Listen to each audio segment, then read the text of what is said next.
ഈ സത്യം നമ്മൾ അറിയാതിരിക്കരുത്. Hallelujah, hallelujah, hallelujah. എന്നെ കേൾക്കുന്ന പ്രിയപ്പെട്ടവരെ, യാഥാർത്ഥ്യം നമ്മൾ അറിയാതിരിക്കരുത്. ഈ സത്യം നമ്മൾ അറിയാതിരിക്കരുത്. ഈ ദൈവവചനത്തിൻ്റെ മാർമിക സത്യങ്ങൾ നമ്മൾ അറിയാതിരിക്കരുത്. ഹല്ലേലൂയ. അനേകർ പട്ടുപോയി, അനേകർ നശിച്ചുപോയി.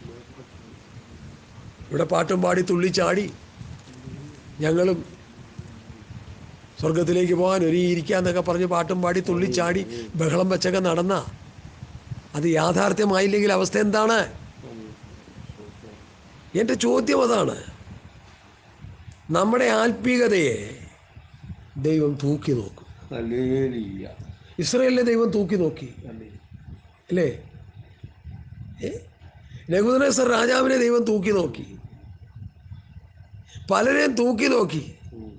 ചിലവനെ തൂക്കി നോക്കി. കുറവുള്ളവനായി കണ്ടു. അവരുടെ ഇടപാട് തീർന്നു, അവരുടെ ചീട്ട് കീറി. അപ്പം ദൈവത്തിൻ്റെ ത്രാസിൽ നമ്മളെ തൂക്കുമ്പോൾ, ദൈവവചനവുമായി നമ്മളെ കർത്താവ് പരിശോധിക്കുമ്പോൾ നമ്മൾ ഒത്ത പടിയായിട്ട് നിൽക്കണം. ഇടം വലം വിട്ടു പോകരുത്. വാഗ്ദത്ത കനാലിൽ കാല് വയ്ക്കുവാൻ ഭാഗ്യം ലഭിക്കാത്ത മോശയെ മാറ്റി നിർത്തിയിട്ട് യോശുവയ്ക്ക് പ്രമാണം കൊടുക്കാൻ ദൈവം മോശയോട് പറയുന്നു. അവനെ പ്രാർത്ഥിച്ചാക്കാൻ പറയുന്നു. എന്നിട്ട് അവനോട് പറയുന്നൊരു വാക്യം എടുക്കണ്ട. യോശുവ 1:7, എൻ്റെ ദാസനായ മോശ നിനക്ക് തന്ന പ്രമാണം വിട്ട് ഇടം വലം തിരിയരുത്, ഇടം വലം തിരിയരുത്, ഇടം വലം തിരിയരുത്. ആവശ്യമില്ലാത്ത പേക്കൂത്തുകളെല്ലാം കാട്ടിക്കൂട്ടിയിട്ട് ഇത് ആത്മാവിലാണെന്ന് പറഞ്ഞാൽ സംഗതി നടക്കില്ല. പ്രമാണമുണ്ട്, എല്ലാറ്റിനും പ്രമാണമുണ്ട്. ആരാധനയ്ക്ക് പ്രമാണമുണ്ട്, ശുശ്രൂഷകൾക്ക് പ്രമാണമുണ്ട്, എല്ലാറ്റിനും വ്യവസ്ഥയുണ്ട്. ലോകം മുഴുവൻ ക്യാമറ വെച്ച് മനുഷ്യൻ്റെ തെറ്റുകുറ്റങ്ങളെ കണ്ടുപിടിച്ച് പിഴിഞ്ഞെടുത്ത് കാശുണ്ടാക്കിക്കൊണ്ടിരിക്കുന്ന ഒരു കാലഘട്ടമായത്.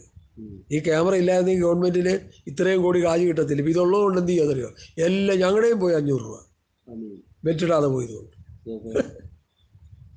അപ്പൊ ഈ ക്യാമറ വെച്ച് ആൾക്കാരെ പിടിഞ്ഞെടുക്കുന്നെങ്കിൽ സ്വർഗത്തിലെ ക്യാമറ ഇല്ലേ?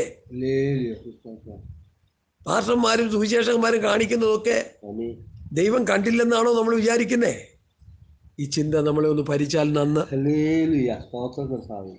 നിങ്ങളുടെ മനസ്സുറപ്പിച്ച് നിർമ്മതരായി യേശുക്രിസ്തുവിൻ്റെ പ്രത്യക്ഷതയിൽ നിങ്ങൾക്ക് വരുവാനുള്ള കൃപയിൽ പൂർണ്ണ പ്രത്യാശ വെച്ചുകൊള്ളണം. അല്ലെങ്കിൽ എന്താ പറ്റും? മനസ്സ് ക്രിസ്തുവിനോടുള്ള ഏകാഗ്രതയും നിർമ്മലതയും വിട്ട് വഷളായിപ്പോകും. അത് വഷളാക്കുക ചെയ്യുന്ന സാത്താൻ. അതിനാ പൗലോസ് ദൂത് പറയുന്നത്, സർപ്പം ഹവ്വായെ ഉപായത്താൽ ചതിച്ചതുപോലെ ക്രിസ്തുവിനോടുള്ള ഏകാഗ്രതയും നിർമ്മലതയും വിട്ട് നിങ്ങളുടെ ഹൃദയം വഷളായി പോകുമ്പോൾ ഞാൻ ഭയപ്പെടുന്നു. സഹോദരങ്ങളെ, നമ്മളെ വഷളാക്കാനായിട്ട് ഇറങ്ങിയിരിക്കുക കച്ച കെട്ടി കേരളക്കരയിൽ നല്ല വിദ്യാഭ്യാസവും നല്ല സുന്ദരന്മാരായ ചെറുപ്പക്കാർ ഇറങ്ങിയിരിക്കുക. അങ്ങനെ ഇങ്ങനെയൊക്കെ പറഞ്ഞ് തെറ്റിപ്പോകരുത്, തെറ്റിപ്പോകരുത്. കർത്താവിൻ്റെ വരവിനെ കുറിച്ച് ശിഷ്യന്മാർ ചെന്ന് ചോദിച്ചപ്പോൾ കർത്താവ് പറഞ്ഞ ആദ്യത്തെ ആ വിഷയം ഞാൻ എപ്പോഴും ഓർക്കാറുണ്ട്. ആരും നിങ്ങളെ തെറ്റിക്കരുത്, ആരും നിങ്ങളെ ചതിക്കരുത്. നായ്ക്കളെ സൂക്ഷിക്കണം, ആകാത്ത വേലക്കാരെ സൂക്ഷിക്കണം, വിച്ഛേദനക്കാരെ സൂക്ഷിക്കണം. സൂക്ഷിക്കാനുള്ള ഉത്തരവാദിത്വം അവരവർക്കാണ്. സൂക്ഷിച്ചില്ലെങ്കിൽ ചതിപ്പെടും. പിന്നെ നരകക്കുഴി കിടന്നിട്ട് ഞങ്ങളുടെ സഹോദരന്മാർ അവിടെയുണ്ട്, അവിടെ ലാത്തറിനെ അയക്കണേ എന്നൊക്കെ പറഞ്ഞാൽ നടക്കുന്ന കാര്യമില്ല. വല്ല നടക്കുമായിരുന്നെങ്കിൽ അവിടെ നടന്നേനെ, അവിടെ ഒന്നും നടന്നില്ല. അതുകൊണ്ട് ബി കെയർഫുൾ. സ്തോത്രം. നമ്മുടെ മനസ്സ് ഉറപ്പിച്ച് നിർമ്മതരായി യേശുക്രിസ്തുവിൻ്റെ പ്രത്യക്ഷതയെങ്കിൽ നിങ്ങൾക്ക് വരുവാനുള്ള കൃപയിൽ പൂർണ്ണ പ്രത്യാശ വെച്ചുകൊള്ളു. പണ്ട് നിങ്ങളുടെ അജ്ഞാനകാലത്തുണ്ടായിരുന്ന മോഹങ്ങളെ മാതൃകയാക്കാതെ നിങ്ങളെ വിളിച്ച വിശുദ്ധനൊത്തവണ്ണം അനുസരണമുള്ള മക്കളായി എല്ലാ നടപ്പിലും വിശുദ്ധരാകുവിൻ. അപ്പം ദൈവമക്കൾ എല്ലാ നടപ്പിലും വിശുദ്ധരാകണം. വിശുദ്ധി എന്നുള്ളത് ഏറ്റവും പ്രധാനപ്പെട്ട വിഷയമാണ്. എബ്രായലേഖനം അതിനെക്കുറിച്ച് ശക്തമായ പഠനം തരുന്നുണ്ട്. എല്ലാവരോടും സമാധാനം ആചരിച്ച് ശുദ്ധീകരണം പ്രാപിക്കേണ്ടതിന് ഉത്സാഹിപ്പിക്കും. വിശുദ്ധീകരണം കൂടാതെ ആരും കർത്താവിനെ കാണുകയില്ല. ആരും ദൈവം വിട്ട് പിന്മാറുകയോ വല്ല കയ്പുള്ള വേരും മുളച്ച് കലക്കമുണ്ടാക്കി അനേകർ അതിനാൽ മല്ലപ്പെടുകയും ആരും ദുർനടപ്പുകാരനോ ഒരു ഊണിൽ ജ്യേഷ്ഠാവകാശം വിറ്റുകളഞ്ഞ യേശാവിനെ പോലെ അഭക്തനോ ആയി തീരാതിരിക്കാൻ കരുതിക്കൊള്ളി. അവൻ പിന്നത്തേതിൽ അനുഗ്രഹം ലഭിക്കാൻ ആഗ്രഹിച്ചിട്ട് കണ്ണുനീരോടെ അപേക്ഷിച്ചിട്ട് തള്ളപ്പെട്ട് മാനസാന്തരത്തിന് ഇട കണ്ടില്ല എന്ന് നിങ്ങൾ അറിയുന്നുവല്ലോ. പുതിയ നിയമസഭ അറിഞ്ഞോണേ. ഇല്ലാത്ത കോനാമ്പിച്ച് മുഴുവൻ കാട്ടിക്കൂട്ടിയിട്ട് അവസാനം മാനസാന്തരപ്പെടാൻ അവസരം കിട്ടത്തില്ല. അതാ പൗലോസ് പറഞ്ഞ ദൈവപുത്രനെ ചവിട്ടിക്കളഞ്ഞാൽ, വിശുദ്ധീകരിച്ച നിയമരക്തത്തെ മലിനമെന്ന് എണ്ണിയാൽ, കൃപയുടെ ആത്മാവിനെ നിന്ദിച്ചാൽ കഠിനമേറിയ ശിക്ഷ വരും. ഇത് വചനമാണ് ഞാൻ പറയുന്നത്. വചനം പറയുക. ഞാൻ ഭയത്തോടെയാണ് ദൈവത്തെ സേവിക്കുന്നത്. ഭയത്തോടെയാണ് ഞാൻ ദൈവത്തെ സേവിക്കുന്നത്.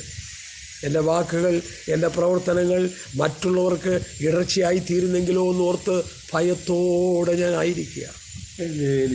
ഹല്ലേലൂയ. പണ്ട് നിങ്ങളുടെ അജ്ഞാനകാലത്തുണ്ടായിരുന്ന മോകളെ മാതൃയാക്കാൻ നിങ്ങളെ വിളിച്ച വിശുദ്ധിന് ഒത്തവണ്ണം. അപ്പം കർത്താവിൻ്റെ വിശുദ്ധിക്ക് ഒത്തൊരു വിശുദ്ധി നമുക്കുണ്ടാകണം. എല്ലാ നടപ്പിലും വിശുദ്ധരാകണം. 2 കൊരിന്ത്യർ ലേഖനം 6-ാം അധ്യായം. ഇതൊക്കെ പറയുമ്പോൾ ഈ വാക്യങ്ങളൊക്കെ ഹൃദയത്തിൽ കയറി വരിക. അതുകൊണ്ടാണ് ഈ പറയുന്നത്. അല്ലെങ്കിൽ ഇത് പറയേണ്ട കാര്യമൊന്നുമില്ല. 6-ാം അധ്യായത്തിൽ നിങ്ങൾക്ക് അവിശ്വാസികളുടെ ഇണയില്ലാപ്പട കൂടരുത്. നീതിക്കും അധർമ്മത്തിനും തമ്മിൽ എന്തു ചേർച്ച? വെളിച്ചത്തിന് ഇരുളോട് എന്തു കൂട്ടായ്മ? ക്രിസ്തുവിനും ബലിയാലും തമ്മിൽ എന്തു പൊരുത്തം? അല്ല, വിശ്വാസിക്ക് അവിശ്വാസിയുമായി എന്തോഹരി. ദേവാലയത്തിന് വിഗ്രഹങ്ങളുടെ എന്ത് യോഗ്യത? നാം ജീവനുള്ള ദൈവത്തിൻ്റെ ആലയമല്ലോ. ഞാൻ അവരിൽ വസിക്കുകയും അവരുടെ ഇടയിൽ നടക്കുകയും ചെയ്യും. ഞാൻ അവർക്ക് ദൈവവും അവർ എനിക്ക് ജനവുമാകും എന്ന് ദൈവം അരുളി ചെയ്തിരിക്കുന്നുവല്ലോ.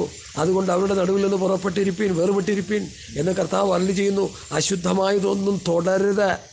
ദൈവമക്കൾക്ക് അശുദ്ധമായതൊന്നും തുടരുത്, ചെയ്യരുത്, കാണരുത്. എന്നാൽ ഞാൻ നിങ്ങളെ കൈക്കൊണ്ട് നിങ്ങൾക്ക് പിതാവും നിങ്ങൾ എനിക്ക് പുത്രന്മാരും പുത്രിമാരുമായിരിക്കും. അപ്പോൾ അശുദ്ധമായത് തൊടാതെ വിശുദ്ധി ജീവിച്ച ഞാൻ നിങ്ങളെ കൈക്കൊണ്ട് നിങ്ങൾക്ക് പിതാവും നിങ്ങൾ എനിക്ക് പുത്രന്മാരും പുത്രിമാരുമായിരിക്കും. അവനെ കൈക്കൊണ്ട് അവൻ്റെ നാമത്തിൽ വിശ്വസിക്കുന്ന ഏവർക്കും ദൈവമക്കളായി തീരുവാൻ അധികാരം കൊടുത്തു. കാര്യമൊക്കെ ശരിയാണ്. യോഹന്നാൻ്റെ സുവിശേഷത്തിൽ അത് വ്യക്തമായി എഴുതി വെച്ചിട്ടുണ്ട്. പക്ഷെ അവനെ കൈക്കൊണ്ട് നമ്മൾ എന്ത് ചെയ്യണം? ദൈവം നമ്മളെ കൈക്കൊള്ളണമെങ്കിൽ നമ്മളെങ്ങനെയായിരിക്കണം? ലോകമനുഷ്യരുടെ നടുവിൽ നിന്ന് പുറപ്പെട്ട് വേർപെട്ടിരിക്കണം. അശുദ്ധമായതൊന്ന് തൊടാതിരിക്കണം. എന്നാലേ ഞാൻ നിങ്ങളെ കൈക്കൊണ്ട് നിങ്ങൾക്ക് പിതാവും നിങ്ങൾ എനിക്ക് പുത്രന്മാരും പുത്രിമാരുമായിരിക്കുമെന്ന് സർവശക്തനായ കർത്താവ് അരുളി ചെയ്യുന്നു. 2 കൊരിന്ത്യർ 7 ഒന്നുകൂടി വായിക്കുന്നു. പ്രിയമുള്ളവരെ, ഈ വാഗ്ദത്തങ്ങൾ നമുക്കുള്ളത് കൊണ്ട് നാം ജഡത്തിലെയും ആത്മാവിലെയും സകല കന്മഷവും നീക്കി നമ്മെ തന്നെ വെടിപ്പാക്കി ദൈവഭയത്തിൽ വിശുദ്ധിയെ തികച്ചുകൊള്ളുക. ഹല്ലേലൂയ. വിശുദ്ധിയെ തികച്ച് ജീവിക്കുവാൻ കർത്താവ് നമ്മെ സഹായിക്കട്ടെ. പണ്ട് നിങ്ങളുടെ അജ്ഞാനകാലത്തുണ്ടായിരുന്ന മോകളെ മാതൃകയാക്കാതെ നിങ്ങളെ വിളിച്ച വിശുദ്ധരെ ഒത്തവണ്ണം അനുസരണമുള്ള മക്കളായി എല്ലാ നടപ്പിലും വിശുദ്ധരാകണം. ഒരു ദൈവ പൈതൽ കഴിക്കുന്ന ഭക്ഷണത്തിൽ പോലും വിശുദ്ധി പാലിക്കണമെന്നാണ് ഞാൻ പഠിപ്പിച്ചുകൊണ്ടിരിക്കുന്നത്. കാരണം ദാനിയേൽ അത് ചെയ്തു. ദാനിയേലിൻ്റെ പുസ്തകം 1-ാം അധ്യായത്തിൻ്റെ 8-ാം വാക്യത്തിൽ രാജാവ് പറഞ്ഞു അവർക്ക് നല്ല ഭക്ഷണം ഞാനടിക്കുന്ന ചാപ്പാട് തന്നെ കൊടുത്തോളാൻ പറഞ്ഞു, ഒട്ടും കുറയ്ക്കേണ്ടത് പറഞ്ഞു. ദാനിയേൽ പറഞ്ഞു no no no no no no no no no. എന്താ കാര്യം? എടുത്ത് വായിച്ചു. ദാനിയേലിൻ്റെ പുസ്തകം 1-ാം അധ്യായം 8-ാം വാക്യം ഒന്ന് എടുത്ത് വായിച്ചു. ഞാനീ പറഞ്ഞു കിടന്ന് മനുഷ്യനെ വശം കെടുത്തുന്നില്ല. പുസ്തകം എന്താ പറയുന്നത് നമുക്ക് നോക്കാം. ദാനിയേലിൻ്റെ പ്രവചന പുസ്തകം നമ്മുടെ കയ്യിലുണ്ടല്ലോ, പഴയതും പുതിയതും ഒക്കെ. അപ്പോൾ ദാനിയേൽ 1-8 വാക്യം നമുക്ക് അങ്ങോട്ട് വായിച്ച് സംഭവം പിടികിട്ടും. എന്നാൽ രാജാവിൻ്റെ ഭോജനം കൊണ്ടും അവൻ കുടിക്കുന്ന വീഞ്ഞു കൊണ്ടും തന്നെ അശുദ്ധമാക്കിയില്ലെന്ന് ദാനിയേൽ ഹൃദയത്തിൽ തീരുമാനിച്ചു. തനിക്ക് അശുദ്ധി വരുത്താൻ ഇടവരുതെന്ന് ഷണ്ണാധിപനോട് അപേക്ഷിച്ചു. ദൈവം ദാനിയേലിന് ഷണ്ണാധിപൻ്റെ മുൻപാകെ ദയയും കരുണയും ലഭിക്കാൻ ഇടവരുത്തി. നിനക്ക് ആഗ്രഹം ഉണ്ടെങ്കിൽ ദൈവം അതിനുള്ള വഴി തുറക്കും. അല്ല, എടുത്ത് മോന്താനാണ് നിൻ്റെ തീരുമാനമെങ്കിൽ നീ നശിച്ചു പോവും. പൗലൂസ് തിമോത്തിയോസിനോട് പറഞ്ഞത്രേ, ശരീരത്തിൻ്റെ അജീർണത നിമിത്തം ഒരല്പം വീഞ്ഞ് സേവിച്ചുകൊള്ളാൻ. എനിക്കറിയാം പെന്തക്കോസ്തുകാരെടുത്ത് മോന്തിക്കൊണ്ടിരിക്കുക ഇന്ന് പലരും. എന്നിട്ട് എന്ത് ചെയ്യുക? പൗലൂസ് പറഞ്ഞല്ലോ തിമോത്തിയോസിനോട്. പൗലൂസ് പറഞ്ഞ വീഞ്ഞും ഇന്ന് ഈ കുടിക്കുന്ന 3X തമ്മിൽ വല്ല ബന്ധമുണ്ടോ? ഞാൻ അതിലേക്ക് പോകുന്നില്ല. ഇങ്ങനെയുള്ള കാര്യങ്ങളുടെ പുറകെ സമയമായി എനിക്ക് സമയമില്ല. അതുകൊണ്ട് എന്നെ കേൾക്കുന്ന പ്രിയപ്പെട്ടവരെ, എല്ലാ നടപ്പിലും വിശുദ്ധരാകണമെന്ന് പഴയ നിയമം പറയുന്നു, പുതിയ നിയമം പറയുന്നു. ലെവിറ്റിക്സ് സ്തോത്രം അതിൻ്റെ 19-ാം അധ്യായത്തിൻ്റെ 1-ാമത്തെ വാക്യം. ലേവ്യ പുസ്തകം 19-1 നമുക്കൊന്ന് വായിക്കാം. പഴയ നിയമത്തിൽ പറയുന്ന കാര്യങ്ങളാണ് ഈ പുതിയ നിയമത്തിലും കർത്താവിൻ്റെ ദാസന്മാർ ആത്മാവിലെടുത്ത് പറയുന്നത്. സ്തോത്രം സ്തോത്രം സ്തോത്രം സ്തോത്രം. യഹോവ ഇപ്രകാരം മോശയോട് അരുളി ചെയ്തു, ഇസ്രായേൽ മക്കളോട് സർവ്വസഭയോടും പറയേണ്ടത് എന്തെന്നാൽ, നിങ്ങളുടെ ദൈവമായ യഹോവ എന്ന ഞാൻ വിശുദ്ധനാകിയാൽ നിങ്ങളും വിശുദ്ധരായിരിപ്പീൻ. ലേവ്യർ 19-1. ഞാൻ വിശുദ്ധനായിരിക്കാൻ നിങ്ങളും വിശുദ്ധരായിരിപ്പീൻ. നമ്മോടും പത്രോസ് പറഞ്ഞ ഞാൻ വിശുദ്ധനായിരിക്കാൻ നിങ്ങളും വിശുദ്ധരായിരിപ്പീൻ. അശുദ്ധന്മാരെ കൊണ്ട് ഇന്നത്തെ പെന്തക്കോസ്തോളം നിറഞ്ഞു കിടക്കുക. ഉപദേശത്തിൻ്റെ അശുദ്ധി, ജീവിതത്തിൻ്റെ അശുദ്ധി, ഭക്ഷണത്തിൻ്റെ അശുദ്ധി, എല്ലാ അശുദ്ധിയിലും കയറി മേയുക നമ്മൾ. എന്നിട്ട് ഞായറാഴ്ച വന്ന് ഭക്തിയുടെ വേഷം കെട്ട് നടത്തുക.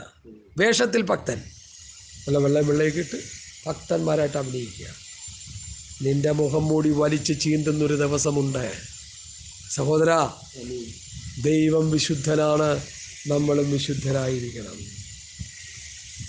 പണ്ട് നിങ്ങളുടെ അച്ചാന കാലത്തുണ്ടായിരുന്ന മോകളെ മാതൃകയാക്കാതെ നിങ്ങളെ വിളിച്ച വിശുദ്ധനൊത്തവണ്ണം അനുസരണമുള്ള മക്കളായി എല്ലാ നടപ്പിലും വിശുദ്ധരായിരിപ്പീൻ. ഞാൻ വിശുദ്ധനായിരിക്കാൻ നിങ്ങൾ വിശുദ്ധരായിരിക്കും എഴുതിയിരിക്കുന്നുവല്ലോ. അവിടെ നിന്ന് അങ്ങോട്ട് മുമ്പോട്ട് പോവുക. മുഖപക്ഷം കൂടാതെ ഓരോരുത്തരുടെ പ്രവൃത്തിക്കതക്കവണ്ണം ന്യായം വിധിക്കുന്നവനെ നിങ്ങൾ പിതാവെന്ന് വിളിക്കുന്നുവെങ്കിൽ നിങ്ങളുടെ പ്രവാസകാലം ഭയത്തോടെ കഴിക്കണം. ഭയത്തോടെ കഴിക്കണം. ദൈവ ഭയം ഉണ്ടാകണം. ഞാൻ ദൈവവചനം എടുത്ത് പഠിപ്പിക്കുമ്പോൾ, പ്രസംഗിക്കുമ്പോൾ അതിൻ്റെ വ്യവസ്ഥ തെറ്റാൻ പാടില്ലെന്നൊരു ഭയം ഉള്ളിലുണ്ടാകണം. ഞാൻ ഈ പ്രസംഗിക്കുന്നത് ഏതു മനുഷ്യനെയും ക്രിസ്തുവിൽ തികഞ്ഞവനാക്കാനാണ്, ഏതു മനുഷ്യനെയും കർത്താവിൻ്റെ വരവിന് വേണ്ടി ഒരുക്കാനാണെന്നുള്ളൊരു ബോധ്യം ഉള്ളിലുണ്ടാകണം. ഞാൻ കുഞ്ഞുങ്ങളെ പഠിപ്പിക്കാനല്ല വചനം പ്രസംഗിക്കുന്നത്. ഞാൻ മക്കളെ ഗൾഫിൽ വിടാനല്ല. ഞാൻ എൻ്റെയും കുടുംബത്തിൻ്റെയും ഭൗതിക നേട്ടത്തിന് വേണ്ടിയല്ല പുസ്തകവും കയ്യിലെടുത്തിരിക്കുന്നത് എന്ന ചിന്ത നമുക്കുണ്ടാകണം. ദൈവസഭയെ ഉപദേശം കൊണ്ട് പരിപോഷിപ്പിച്ച് മണവാളം വരുമ്പോൾ ഈ മണവാട്ടിയെ ഒരുക്കി, വചനം കൊണ്ടൊരുക്കി ശുദ്ധീകരിച്ച് നിർത്താനാ. അവനവളെ കറയും കളങ്കവും ഇല്ലാത്തവരായി കാണാൻ ഇച്ഛിക്കുന്നു. ഇന്നത്തെ വചന പ്രഘോഷണങ്ങളും പ്രസംഗങ്ങളും ജനത്തെ വിശുദ്ധിയുടെ പാന്താവിലേക്ക് നടത്തുന്നുണ്ടോ? ആർക്കറിയാം? ഉപദേശിമാർ ചെയ്തു കൂട്ടുന്ന കോനാമ്പിച്ചുകളല്ലേ വിശ്വാസികൾ ചെയ്യുന്നത്. വിദേശത്ത് പോയി വല്ലവരും ഊതിയിട്ട് ഉന്തിയിട്ട് മറിച്ചിട്ടിട്ട് അത് വന്ന് ഇവിടെയും കിടന്ന് കാണിക്കുകയല്ലേ ചെയ്യുന്നത്. നമ്മുടെ ചെറുപ്പക്കാർ വിചാരിക്കുന്നത് വിദേശത്ത് പോയി കഴിയുമ്പോൾ അവിടെയുള്ള സായിപ്പന്മാർ പറയുന്ന മുഴുവൻ ശരിയാണ്. ഞാനതിന് സാധാരണ പറയുന്നൊരു കാര്യമുണ്ട്. നുഴഞ്ഞു വന്ന കള്ള സഹോദരന്മാർ, വെള്ള സഹോദരന്മാർ സായിപ്പന്മാർ. നമുക്കറിയാം ഈ സായിപ്പന്മാർ പറയുന്നതൊക്കെ നല്ല കാര്യമാണെങ്കിലും എൻ്റെ ഇന്നത്തെ ചിന്ത ഞാൻ പറയാം. ഒരു 10, 25, 30 വർഷം മുമ്പുണ്ടായിരുന്ന വിശുദ്ധ ഉപദേശം പ്രസംഗിച്ചപ്പോൾ ആ സായിപ്പന്മാരൊന്നും ഇന്നെനിക്കുണ്ടെന്ന് തോന്നുന്നില്ല. കാണുമായിരിക്കാം, ഒരു ചെറിയ ശേഷിപ്പ് എക്കാലത്തുണ്ടല്ലോ. എന്നാൽ ഈ കുക്ക് സാഹിബിനെ പോലെയും അതുപോലെ സമർപ്പണമുള്ള മാർട്ടിൻ ലൂതർ, ജോൺ വിക്ലിഫ്, അങ്ങനെയുള്ള നവോത്ഥാന ചരിത്ര പുരുഷന്മാരൊക്കെ, വിശുദ്ധ ഉപദേശം പറഞ്ഞവരൊക്കെ ഒത്തിരി പേരുണ്ട്. അവരുടെ ബുക്സുകളൊക്കെ നമ്മൾ വായിച്ചു പഠിക്കുന്നതൊക്കെ നല്ലതാണ്. കാരണം ആ പ്രമാണത്തിൽ നിന്നവരാ.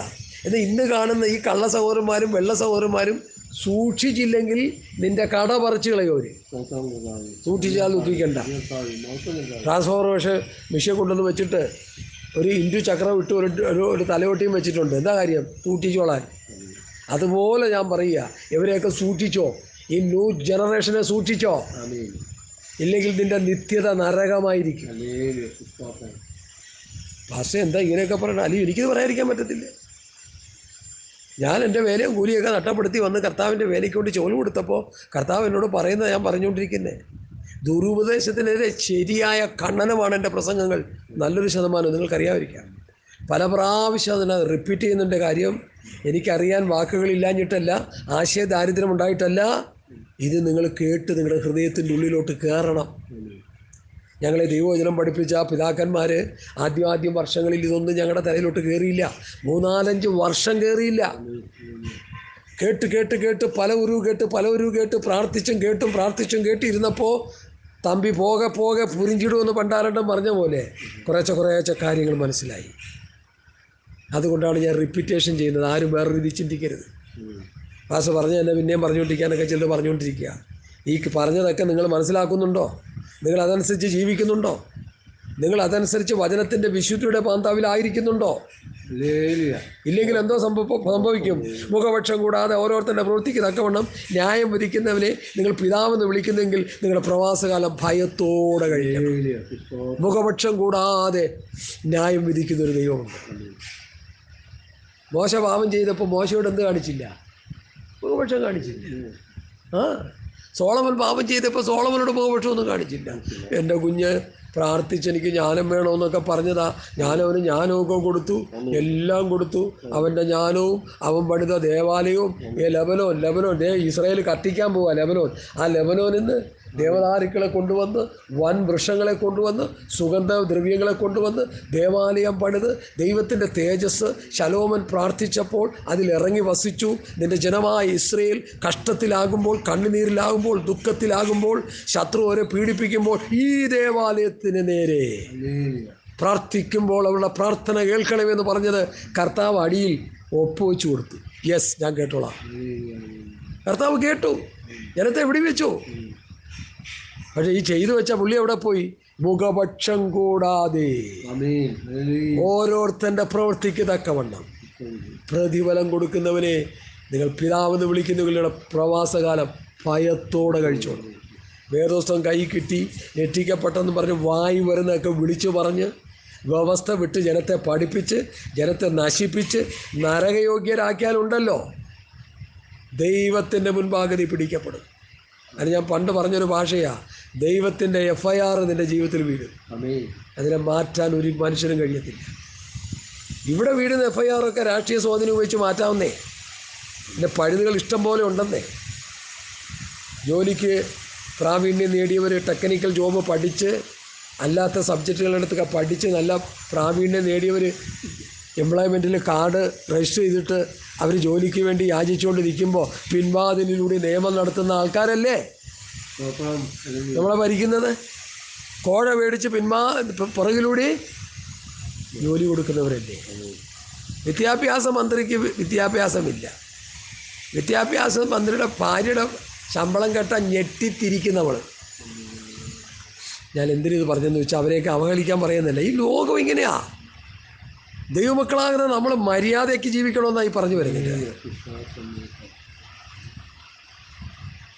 വലിയ വരുമാനങ്ങളുള്ള സഭയിലേക്ക് കോഴകൾ കൊടുത്ത് ആ സ്ഥാനങ്ങൾ അവർക്ക് കൊടുക്കുന്ന ശുശ്രൂഷകന്മാരെ ദൈവം നിങ്ങളെ ന്യായം വിധിക്കും. ഹല്ലേലൂയ.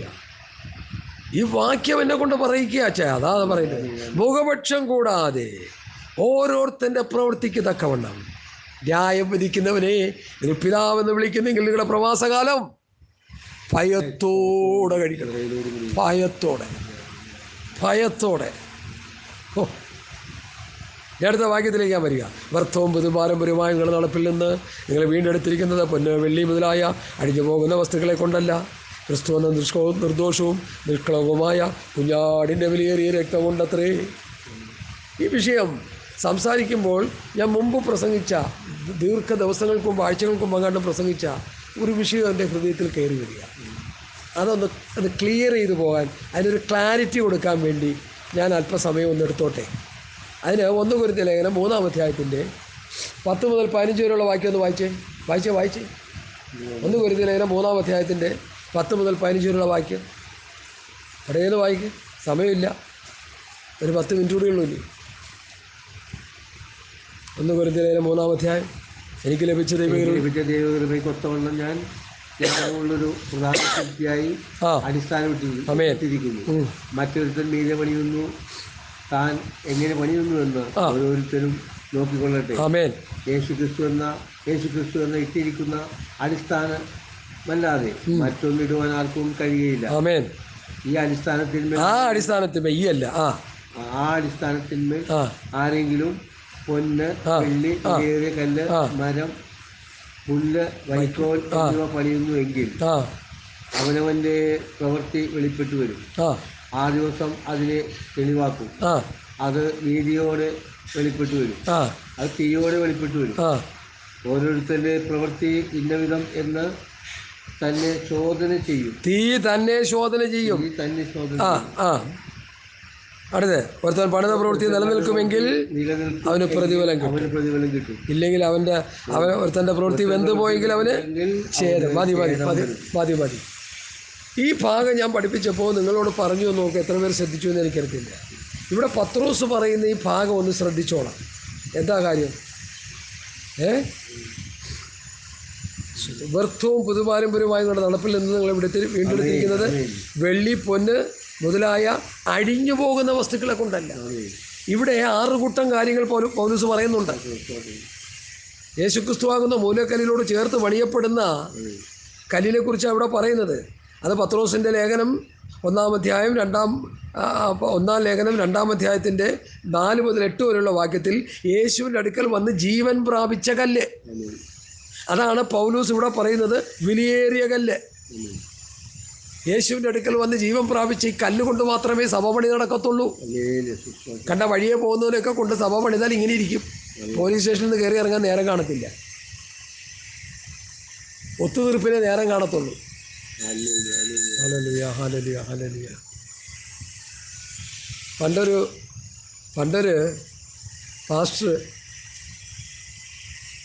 പാസ്റ്ററെ ഒരു വീട്ടിൽ കേസ് ഒത്തുതീർപ്പിന് പോയി. ഭാര്യ-ഭർത്തൃ ബന്ധം ഉലഞ്ഞിരിക്കുക. അതിനെ നേരെയാക്കാൻ പോയി. അതിനെന്താ പറ്റി? നമ്മൾ കേട്ടതാണല്ലോ. പാസ്റ്റർ ഈ നേരെയാക്കാൻ പോയ ഭാര്യയുടെ ഭർത്താവായി തീർന്ന കഥ. ഇതാണ് പണി. ഇന്നത്തെ പണിയൊക്കെ ഇങ്ങനെ ഇരിക്കും. മനസ്സിലായല്ലോ? കുടുംബ ബന്ധം ശിഥിലമായതിനെ നേരെയാക്കാൻ പോയപ്പോൾ അവിടെ ചെന്നത് കുളമാക്കി. ഇന്നും ആ കഷ്ടത പേറിക്കൊണ്ടിരിക്കുന്ന പലരും ഉണ്ടെന്നോർത്തോളം ആ കുടുംബങ്ങൾ തകർന്ന് തരിപ്പണമായി. ഞാൻ എന്തിനാ ഇത് പറയുന്നേ? ഹല്ലേലൂയ. യേശുക്രിസ്തുവിൻ്റെ അടുക്കൽ വന്ന് ആത്മീക ജീവൻ പ്രാപിച്ച കല്ലുകളെ കൊണ്ടുവന്ന് വേണം എന്ത് ചെയ്യാൻ? പണിയാൻ. അങ്ങനെ പണിതില്ലെങ്കിൽ എന്താ പറ്റും? വെന്തു പോകും. അതാ ഇവിടെ പറയുന്നത്. അപ്പോൾ ഇവിടെ പറയുന്നത് ഈ 6 കൂട്ടം കാര്യങ്ങളുണ്ട്. എന്തൊക്കെയാണ് അതിൽ? ആരെങ്കിലും വെള്ളി, പൊന്ന്, വിലയേറിയ കല്ല്, മരം, പുല്ല്, വൈക്കോൽ. അപ്പോൾ ഈ വെള്ളിയും പൊന്നും ഇവിടെ ശോധന ചെയ്യുമ്പോൾ എന്ത് പറ്റും? അഴിഞ്ഞു പോകും. പത്രോസ് പഠിപ്പിക്കുക ഇവിടെ. പത്രോസിൻ്റെ ലേഖനത്തിൽ ആ വാക്ക് നമ്മൾ ശ്രദ്ധിച്ചാൽ മതി. വെള്ളിയും പൊന്നും ശോധന ചെയ്യുമ്പോൾ എന്ത് ചെയ്യും? അഴിഞ്ഞു പോകും. വ്യർത്ഥവും പുതുപാരമ്പര്യവുമായ നിങ്ങളുടെ നടപ്പിൽ നിന്ന് നിങ്ങളെ വീണ്ടെടുത്തിരിക്കുന്നത് പൊന്ന്, വെള്ളി മുതലായ അഴിഞ്ഞു പോകുന്ന വസ്തുക്കളെ കൊണ്ടല്ല. പൊന്നും വെള്ളിയും ശോധന ചെയ്യുമ്പോൾ അഴിഞ്ഞു പോകും. അഴിഞ്ഞു പോകാത്തത് ആരാ? യേശുവിൻ്റെ അടുക്കൽ വന്ന് ജീവൻ പ്രാപിച്ച കല്ല്. യേശുവിൻ്റെ അടുക്കൽ വന്ന് ജീവൻ പ്രാപിച്ച കല്ല് മാത്രമേ എന്ത് ചെയ്യത്തുള്ളൂ? അഴിഞ്ഞു പോകത്തുള്ളൂ. കർത്താവ് നട്ടിട്ടില്ലാത്തതൊക്കെ പറഞ്ഞു പോകുമെന്ന് പത്രോസ് പറയുന്നുണ്ട്. പൗലോസൊക്കെ പറയുന്നുണ്ട് അതിനെക്കുറിച്ച്. ദൈവം തിരഞ്ഞെടുക്കാത്ത, അഹരോനെ പോലെ ദൈവം വിളിക്കാത്തവരൊന്നും സഭയിൽ കയറി വന്ന ഒരു ഗുണമില്ല. പ്രിയമുള്ളവരെ, കിടാത്ത ബീജമാകുന്ന ദൈവം ഇതിൻ്റെ ഉള്ളിൽ വീണ് മാനസാന്തരപ്പെടാത്ത വ്യക്തികളാണിന്ന് സഭയിൽ കിടക്കുന്നത്. സഭയ്ക്ക് ഒരു ഗുണവുമില്ല. അതുകൊണ്ട് ശ്രദ്ധിച്ച് മനസ്സിലാക്കിക്കൊള്ളണം. ഇവിടെ പൗലോസ് പറയുന്നത് സ്തോത്രം, പൊന്ന്, വെള്ളി, വിലയേറിയ കല്ല്, മരം, പുല്ല്, വൈക്കോൽ. ഇതൊന്ന് ക്ലാരിറ്റി ചെയ്യാനാണ് ഞാൻ ഈ വചനം പറയുന്നത്. അതിൽ പൊന്നും വെള്ളിയും അഴിഞ്ഞു പോകുമെന്ന് പത്രോസ് പഠിപ്പിക്കുന്നു. ഇടയ്ക്കൊരു പാസ്റ്റർ പ്രസംഗിച്ച് കിട്ടും. അതുകൊണ്ടാണ് ഞാൻ പറയുന്നത് പൊന്നുകൊണ്ടും വെള്ളി കൊണ്ടും ഒക്കെ വേണം പണിയാൻ. നോ, തെറ്റായ രീതിയാണത്. ദൈവവചനം പഠിച്ചു വരുമ്പോൾ പൊന്നും വെള്ളിയും അഴിഞ്ഞു പോകുമെന്ന് പത്രോസ് പഠിപ്പിക്കുന്നു. അതാണ് ഇവിടെ പറയുന്നത്. വ്യർത്ഥവും പുതുപാരമ്പര്യവുമായ നടപ്പിൽ നിന്ന് നിങ്ങൾ വീണ്ടെടുക്കുന്നത് പൊന്ന്, വെള്ളി മുതലായ അഴിഞ്ഞു പോകുന്ന വസ്തുക്കളെ കൊണ്ടല്ല. അപ്പോൾ പൊന്നും വെള്ളിയും അഴിഞ്ഞു പോകും. അഴിഞ്ഞു പോകാത്തത് എന്താ? മരം, പുല്ല്, വൈക്കോൽ അഴിഞ്ഞു പോകും, വെന്തു പോകും, നശിച്ചു പോകും. അഴിഞ്ഞു പോകാത്തത് എന്താ? നശിച്ചു പോകാത്തത് എന്താ? യേശുവിൻ്റെ അടുക്കൽ വന്ന് ജീവൻ പ്രാപിച്ച ജീവനുള്ള കല്ലുകൾ. യേശുവിനെ രക്ഷിതാവും കർത്താവുമായി സ്വീകരിച്ച് രക്ഷിക്കപ്പെട്ട് സ്നാനപ്പെട്ട് പരിശുദ്ധാഭിഷേകം പ്രാപിച്ച് വിശുദ്ധിയിലും വേർപാടിലും ജീവിക്കുന്ന ഒരു ദൈവ പൈതൽ പ്രതികൂലങ്ങളുടെ മധ്യേ ആടിപ്പോകത്തില്ല. അങ്ങനെയൊക്കെ ഞങ്ങളൊക്കെ എന്നേ നശിച്ചു പോയത്. പ്രതികൂലങ്ങളുടെ നടുവിൽ ഞങ്ങളൊക്കെ തകർന്ന് തരിപ്പണമായി പോയത്. ഇന്നും ദൈവം നിലനിർത്തിയിരിക്കുക. കാരണം എന്താണെന്നറിയോ? കർത്താവിൻ്റെ ആ മൂലക്കല്ലാകുന്ന ക്രിസ്തുവിനോട് ചേർത്താണ് ഞാൻ പണിയപ്പെട്ടുകൊണ്ട് ആത്മാവ് പണിയുന്നത്. എഫേസ്യ ലേഖനം 2-ാം അധ്യായത്തിൽ വരുമ്പോഴാണ് ആ പണി ആത്മാവാണ് ചെയ്യുന്നതെന്ന് പരിശുദ്ധാത്മാവ് രേഖപ്പെടുത്തിയിരിക്കുന്നു. നമ്മൾ തവ പണിതുകൊണ്ടിരിക്കുക എന്നൊക്കെ പറയും. നമ്മൾ ചുമ്മാ പറയാതൊക്കെ. ഇതാ കേട്ടോ, എഫേസ്യർ 2:20 മുതൽ യേശു ക്രിസ്തു തന്നെ മൂലക്കല്ലായിരിക്കുക നിങ്ങൾ അപ്പോസ്തലന്മാരും പ്രവാചകന്മാരും എന്ന അടിസ്ഥാനത്തിന്മേൽ പണിതിരിക്കുന്നു. അവനിൽ കെട്ടിടം മുഴുവനും യുക്തമായി ചേർന്ന് കർത്താവിൽ വിശുദ്ധ മന്ദിരമായി വളരുന്നു. അവനിൽ നിങ്ങളെയും ദൈവത്തിൻ്റെ നിവാസമാകേണ്ടതിന് ആത്മാവിനാൽ ഒന്നിച്ചു പണിതു വരുന്ന പരിശുദ്ധാത്മാവാണ് പണിയുന്നത്. നമ്മൾ കല്ലുകൊണ്ട് കൊടുക്കുക, നമ്മൾ ഉപദേശം പറയുക, ആത്മാവ് പണിതോളും.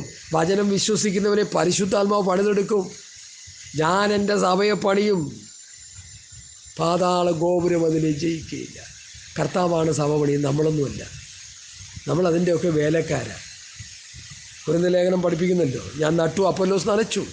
ഒരു ദേശത്ത് പോയി സുവിശേഷം പ്രസംഗിച്ചു, വിശ്വസിച്ച് ചിലർ വന്നു. ദൈവാത്മാവ് പ്രവർത്തിച്ചിട്ടാണ് വിശ്വസിച്ച് വരുന്നത്, നിൻ്റെ പ്രസംഗത്തിൻ്റെ ഗാംഭീര്യം കൊണ്ടല്ല. ചിലർ വെച്ചേക്കണേ എൻ്റെ BTH എൻ്റെ MTH എൻ്റെ ഡോക്ടറേറ്റും എൻ്റെ റവറൻ്റ് പട്ടത്തിൽ നിന്നുള്ള പ്രസംഗം കണ്ട ആൾക്കാർ മാനസാന്തരപ്പെടുന്നത്. നോ, ദൈവത്തിൻ്റെ പരിശുദ്ധാത്മാവ് ആ വചനത്തിലൂടെ ക്രിയ ചെയ്താണ് അവൻ മാനസാന്തരപ്പെടുന്നത്. പരിശുദ്ധാത്മാവാണ് ഹൃദയത്തിൽ കൊള്ളാനായിട്ട് പത്രോസിൻ്റെ പ്രസംഗത്തിനിടയായി തീർന്നത്. കാരണം ആത്മനിറവിൽ പ്രസംഗിക്കുകയല്ലേ. അന്ന് വരെ ഇല്ലാത്തൊരു അനുഭവമല്ലേ വേദപുസ്തകത്തിൽ കാണുമ്പോൾ.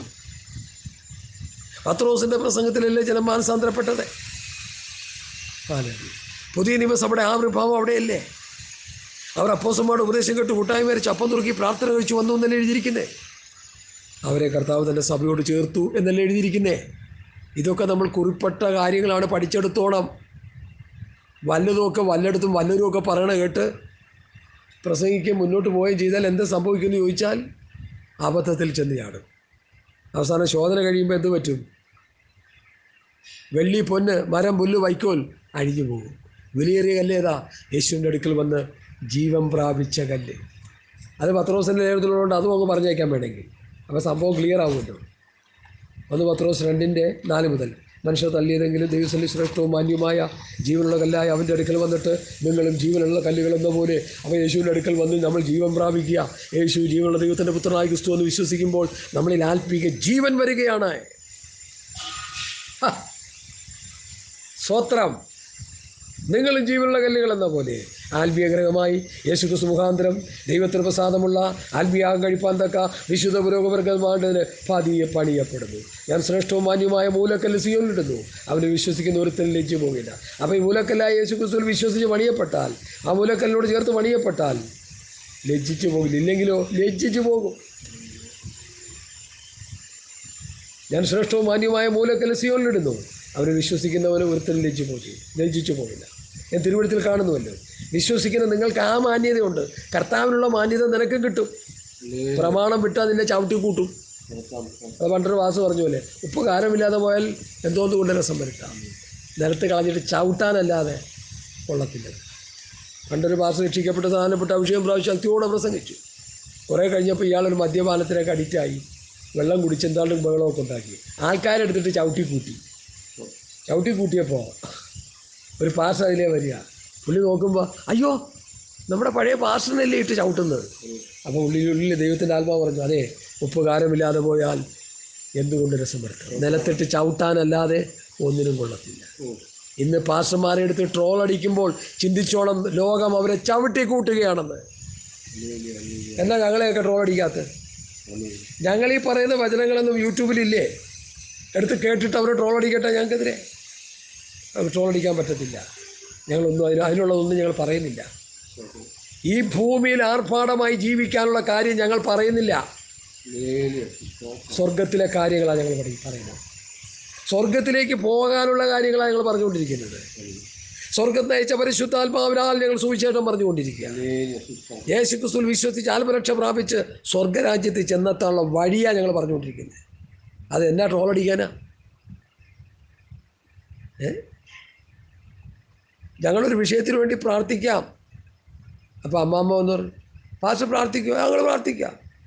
അമ്മാമ്മയെ പ്രാർത്ഥിച്ചോളാം, കർത്താവ് വിടുവിക്കുമെന്ന്. ഞാൻ എന്ത് ചെയ്യണം? ഞങ്ങളുടെ ചാനലിൽ ഒരു 15,000 രൂപ കൊടുത്തേക്കാൻ പറഞ്ഞു. ഇതൊക്കെ എല്ലാവരും കേൾക്കട്ടെ. 15,000 കൊടുക്കണോ? ആ, കൊടുത്തേക്കാം. വിടുതൽ കിട്ടുമോ? പിന്നെ വിടുതൽ കിട്ടൂല. അല്ല, അത് എത്രയോ വിടുതൽ വന്നേക്കുന്നു. 15,000 കൊടുത്തു. 6 മാസമായിട്ട് വിടുതലില്ല. വിളിച്ചു ചോദിച്ചു, പാസ്റ്ററെ വിഷയത്തിന് വിടുതൽ കിട്ടിയില്ല. എല്ലാത്തിനും ഒന്നും വിടുതൽ കിട്ടത്തില്ല, കുറേ കഴിയുമ്പോൾ കിട്ടിക്കോളും. അത് ശരി. പിന്നെ 6 മാസം കഴിഞ്ഞ് വിടുതലില്ല. അമ്മാമ്മയ്ക്ക് സഹിക്കാൻ വയ്യാതായപ്പോൾ ആരോ ഒരു മനുഷ്യനോട് ഇത് പറഞ്ഞു, ലോക മനുഷ്യനോട്. അവൻ പറഞ്ഞു, നേരെ ചെല്ലിതേ പോലീസ് സ്റ്റേഷനെന്നല്ല, അവിടെ ഇല്ലേ, പാസ്റ്ററുടെ നമ്പറും ഫോണും എല്ലാം കൊണ്ട് കൊടുത്തേക്കാൻ പറ്റും, എല്ലാം പറഞ്ഞു. അവർ പറഞ്ഞപ്പോൾ സാറേ ഇങ്ങനൊരു വിഷയമുണ്ട്. എന്ത് വിഷയം? അവർ കിട്ടാൻ കാത്തിരിക്കുക, ഉപദേശിനെ തല്ലാൻ വേണ്ടി. പാസ്റ്ററുടെ പേര്, ഫോൺ നമ്പർ വിളിച്ചു. പാസ്റ്റർ അങ്ങോട്ട് സ്വത്രം ചാപ്പാടൊക്കെ കഴിച്ചിങ്ങനെ ഊർക്കം വലിച്ചുറങ്ങാനായിട്ടിരിക്കുന്ന സമയത്ത് ഒരു ഫോൺ കോൾ വരുന്നു. പാസ്റ്ററാണോ? അതെ. എന്നൊരു ഇന്നൊരു അമ്മാമ്മ നിങ്ങളുടെ ചർച്ചിലുണ്ടായിരുന്നോ? ഉണ്ടായിരുന്നു. 15,000 രൂപ നിങ്ങളവരെ കളിപ്പിച്ചെന്ന് പറഞ്ഞ് ഫോൺ വന്നിട്ടുണ്ട്. ഇത്ര ദിവസത്തിനുള്ളിൽ കാശ് കൊടുത്തില്ലെങ്കിൽ നിന്നെ ഞങ്ങൾ പിടി അകത്തിടുമെന്ന് പറഞ്ഞു. പിന്നെ നിൻ്റെ ശുശ്രൂഷ നിനക്കെതിരെ ഞങ്ങൾ ശുശ്രൂഷ ചെയ്യേണ്ടി വരും, മര്യാദയ്ക്ക് കാശ് കൊടുക്കാൻ പറഞ്ഞു. ഇത് കേട്ട മാത്രയിൽ അമ്മാമ്മേ ഗൂഗിൾ നമ്പർ തരുമോ? ഞാൻ മറന്നുപോയി. അമ്മ ഒരു തരാം. പിറ്റേ ദിവസം കാശ് ബാങ്കിൽ വന്നു അമ്മാമ്മയുടെ ഗൂഗിളിൽ. എങ്ങനെയുണ്ട്? സുവിശേഷം കാശുണ്ടാക്കാനുള്ളതല്ല. ഇന്നും ആ വീരൻ കിടന്ന് പ്രസംഗിക്കുന്നുണ്ട്. ഞങ്ങൾ അവർ കൊടുത്തിരിക്കുന്ന പേരാണ് വീരപ്പൻ ഉപദേശി. അല്ല, വീരപ്പൻ ഇവരെക്കാൾ എത്രയോ നല്ലതാണ്. വീരപ്പൻ കാശുള്ളവരുടെ നിന്ന് അടിച്ചു മാറ്റി കൊണ്ടുവന്ന് പാപ്പുറം കൊടുക്കുക. നല്ല മനുഷ്യനായിരുന്നു അദ്ദേഹം. അതിനേക്കാൾ എത്രയോ തരം താണ് പോയി ദ്രവ്യാഗ്രഹികളായ പാസ്റ്റർമാരെ. ഇവരൊക്കെ എന്ന് മാനസാന്തരപ്പെടാൻ സാധ്യത കുറവാണ്. കാരണം ഇവർ പണം അടിച്ചു മാറ്റി കോടീശ്വരന്മാരായി. ഇനി എന്നാ മാനസാന്തരപ്പെടാനാണ്? സുവിശേഷം പ്രസംഗിച്ച് കോടീശ്വരന്മാരായ പാസ്റ്റർ എന്ന് മാനസാന്തരപ്പെടുമെന്ന് ഞങ്ങൾ പറയണേ? ഒരിക്കലുമില്ല. അവർ തീപ്പൊയ്കയിലേക്ക് പോകും. അവിടെ ആയിരിക്കും അവരുടെ മാനസാന്തരം. ഞാനെൻ്റെ വാക്കുകളെ ഇവിടെ സ്വത്രം ചുരുക്കുക. വ്യർത്ഥവും പുതുഭാരമായ നിങ്ങളുടെ അടുപ്പിൽ നിന്ന് നിങ്ങൾ വീണ്ടെടുത്തിരിക്കുന്ന വെള്ളി, പൊന്ന് എന്നീ മുതലായ അഴിഞ്ഞു പോകുന്ന വസ്തുക്കളെ കൊണ്ടല്ല, ക്രിസ്തു എന്ന നിർദോഷവും നിർക്കളവുമായ കുഞ്ഞാടിൻ്റെ വലിയൊരു രക്തം കൊണ്ടത്രേ. നമ്മളെ വീണ്ടെടുത്തിരിക്കുന്നത് എന്തുകൊണ്ടാണ്? യേശു ക്രിസ്തുവിൻ്റെ രക്തം കൊണ്ടാണ് നമ്മളെ വീണ്ടെടുത്തിരിക്കുന്നത്. അതുകൊണ്ട് ആ യേശു ക്രിസ്തുവിൻ്റെ രക്തത്തിൻ്റെ മറവിൽ സ്വത്രം, ആ രക്തത്തിൻ്റെ രക്തക്കോട്ടയ്ക്കുള്ളിൽ നമ്മളായിരുന്നു. ഇല്ലെങ്കിൽ എന്തോ പറ്റും? പിശാച് നമ്മളെ അടിച്ചുകൊണ്ട് പോകും. കുഴപ്പമൊന്നുമില്ല. രക്തം കൊണ്ട് നമ്മളെ മുദ്രയിട്ട് വേണം. സംഹാരകൻ കടന്നു വരുമ്പോൾ രക്തം പുരട്ടിയ കട്ടളക്കാലും കുറുമുടിമേലും കണ്ടിട്ട് സംഹാരകൻ മാറിപ്പോകും. ഇത്ര മനോഹരം! കുഞ്ഞാടിൻ്റെ രക്തം കൊണ്ട് നീയും നിൻ്റെ കുടുംബവും മുദ്രയിട്ട് സൂക്ഷിച്ചാൽ പിശാച് നിന്നെ ആക്രമിക്കത്തില്ല. അതുകൊണ്ട് വിലയേറിയ കുഞ്ഞാടിൻ്റെ രക്തത്തിൻ്റെ ആ രക്തക്കോട്ടക്കുള്ളിൽ മറഞ്ഞുകൊള്ളണം എന്ന് പറഞ്ഞുകൊണ്ട് എൻ്റെ വാക്കുകളിലൂടെ ഉപസംഹരിക്കുന്നു. കർത്താവ് ഈ വചനങ്ങളാൽ നമ്മെ അനുഗ്രഹിക്കട്ടെ. 1 പത്രോസ് 1:19 മുതലുള്ള വാക്യങ്ങൾ നമ്മൾ ധ്യാനിച്ചു. 20, 21, 22, 23, 24, 25 വാക്യങ്ങൾ വരും ദിവസങ്ങളിൽ ഞങ്ങളത് ഒരുമിച്ച് ധ്യാനിക്കും. ആ ക്ലിപ്പ് കൂടി നിങ്ങൾക്ക് അതിൻ്റെ മുറയ്ക്ക് കിട്ടിക്കൊണ്ടിരിക്കും. കർത്താവ് ഈ വചനങ്ങളാൽ നമ്മെ അനുഗ്രഹിക്കട്ടെ. ആമേൻ. സ്വത്രം. Hallelujah, hallelujah. സ്വത്രം, ഹല്ലേലൂയ പറയാം. സ്വത്രം.